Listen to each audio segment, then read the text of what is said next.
Hi everyone, welcome to a new video. Today I am going to be doing a sketchbook tour of this sketchbook. I started this in July of 2022 and ended it in December of 2022. Most of what's in this sketchbook is studies and quick drawings that I did as a way to kill time and to just get back into the habit of making art regularly. Much like my previous sketchbook tour, or my most recent sketchbook tour before this one, I used this primarily in my studio, not out in the world, although there was some of that in here. And I will do my best to give you a little bit of backstory to each painting in the sketchbook. So starting off, we have this sketch or painting right here. I used acrylic paint to make this. It is a full moon drawing over Mount Jefferson, which is a mountain here in the mountains where I live, and I just felt really inspired by it, and that's why I decided to put it in my sketchbook. Moving on to the first page of the sketchbook. This is a sticker for Mystery Hill, which is in Blowing Rock, North Carolina. I had some friends with a kid visit and they brought their kid, and so we had to go to Mystery Hill and it was great fun. Moving on to the first painting in the sketchbook. These are just some studies from photographs I took in Raleigh before I moved at a place called Shink Forest. There's some horse fields out there and it's just really beautiful. The quote says, "There is no must in art because art is free," and that's by Wassily Kandinsky. I probably butchered that name, and sorry whoever you are, but I found that online and I just thought it was like a good reminder to let myself just practice and be free and not worry too much about the outcome with these sketchbooks.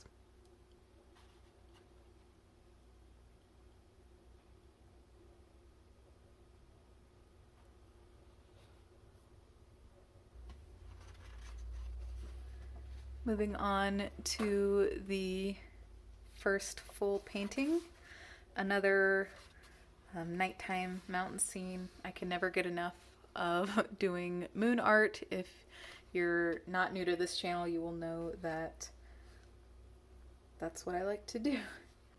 If you like that kind of content, go ahead and like the video and subscribe to the channel if you want more of that. This was done in watercolor mostly, a little bit of colored pencil, and it is just a study of a plant that I had.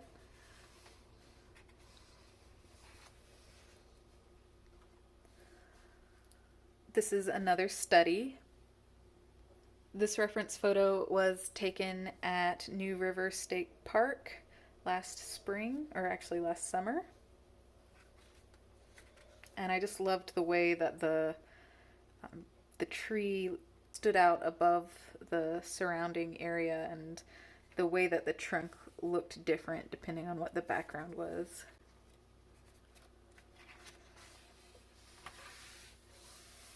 This is also from New River State Park. It's just some ruins that are there from a historic home site from a long time ago.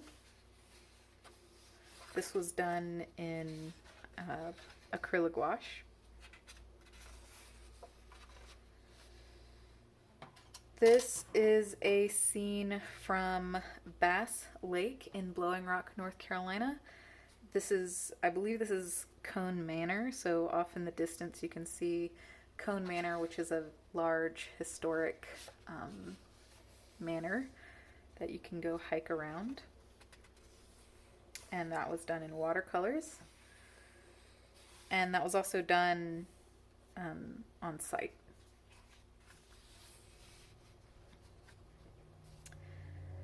This was a painting of the trees and foliage at New River State Park. So part of the trail goes into the woods, and just the way that the trees narrowed into the sky as you're looking up at them. I really wanted to try to capture that. And this was done in watercolors, just using a lot of stippling and layering. This is a hand study that I did in watercolor and using a little bit of white gouache as highlights. And yeah, I just wanted to do a hand study.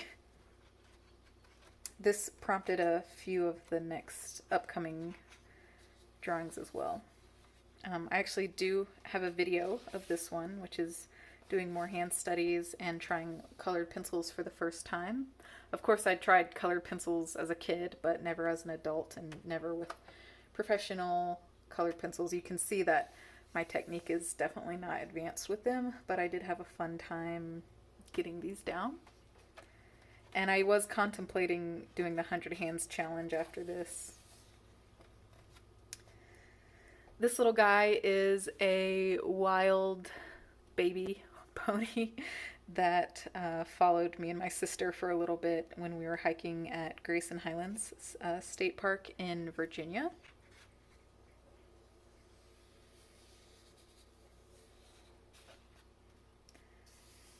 This little guy, I heard something on my front porch one night and I went to go check it, and I turned on the light and there was a raccoon there, and poor guy didn't have a tail. And he just kind of stared at me for a minute, and I took a picture of him. And this was kind of like the kickoff of us being regularly raided by raccoons, which are very cute, but I don't love having them wreck my yard. This one is just a study of the foliage outside my window. I did a purple underpainting for this, and I think it does bring a little bit more depth to the painting. It's obviously a very simple composition, and I did that in acrylic gouache.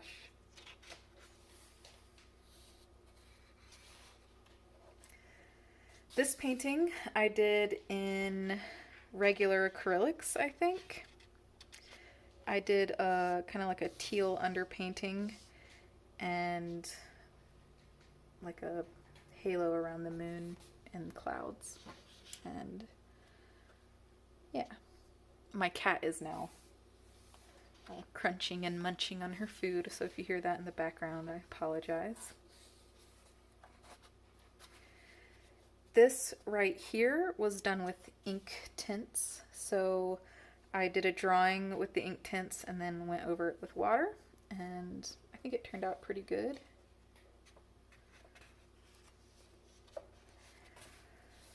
And this is my first attempt at doing more hands. Seriously considering doing the 100 Hands challenge at this point. I used a underpainting of burnt umber in acrylic gouache, and then I used charcoal to do the black and white on these. And most of these are either pictures of hands or my own hand. These two were from just imagination, and you can definitely see there's like a difference in quality there. And then I put a varnish over the top to stop the charcoal from smudging too much. Another charcoal study. I'm not a fan of this, but my husband really likes it. I don't know. This one I made a short, or like a reel out of. It's talking about how easy it is to draw hands if you approach it in the right way. And this was done in graphite.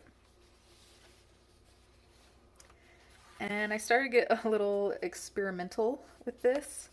I had seen a YouTuber, I follow a couple of YouTubers who do wave paintings, mainly Robin Sealark and Jasmine Cherry. And that inspired me to try my hand at some techniques, as this is watercolor. I used watercolor and white gouache for this. And it definitely doesn't look like realistic water, but I do think it looks really cool though.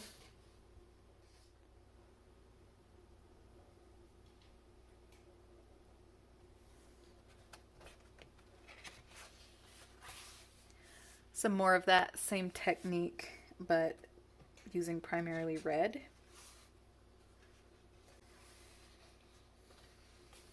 This is a portrait of Teal Swan, who I do have mixed feelings about her teachings, but I do think she's a beautiful woman, and I just decided to draw her one day while I was watching one of her videos. And sorry, this was done in mostly watercolor and a little bit of colored pencil. And I also want to note that I did not use a reference photo for this. I just thought she had a really striking face that's pretty easy to remember, so that was kind of a fun practice. This one is me being frustrated and just not knowing what to draw or how to go about drawing, so I just threw some stuff down. It's nice and expressive. This is a scene from Mount Jefferson in near where I live as well. It was a really beautiful foggy day. I don't think I did it justice. I do have a reel on my Instagram of this scene if you want to go check that out. This was a prompt. My husband, again, I was not knowing what to paint, and I just asked my husband to tell me what to draw, and he said sad sugar, and that's what I came up with. More experimental, just mark making of a tree.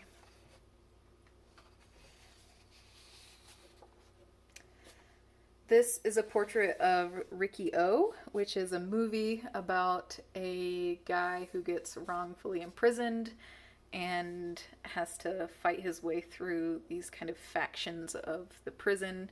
It's a really gruesome movie, so if you like kind of like campy violence, that is a great movie to watch. And I also did this one from memory as well. And it was all done in ink, and the red is watercolor. Last year, we had a couple friends and their son come to visit, and I just very quickly painted them while we were hanging out one morning.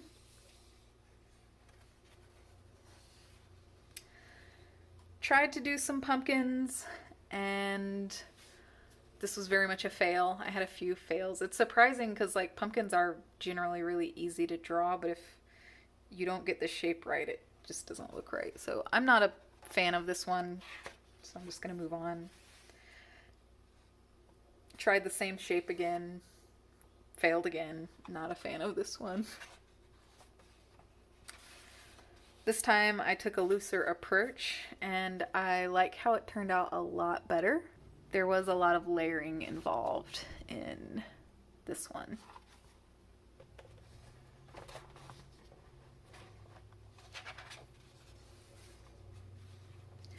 I was thinking about making some Halloween stickers. I didn't end up doing it, but that's what I came up with for that.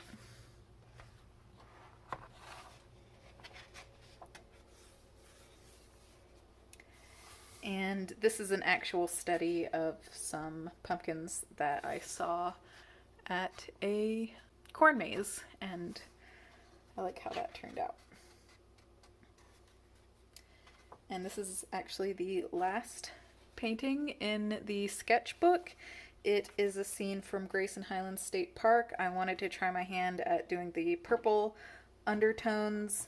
And I had also gotten some new Acryla gouache that were like deeper toned than the set that I had already purchased. So there's that. And I like how that one turned out. I was a little bit worried towards the end that all of the ending sketches were going to be bad ones. So this is a really simple, easy one, but I thought it was a success. And that's it. That is the end of the sketchbook. If you enjoyed the sketchbook tour, please go ahead and like the video, subscribe to the channel if you would like to see more of my content, and of course have a wonderful morning, day, evening, or night, and I will see you guys next time. Bye.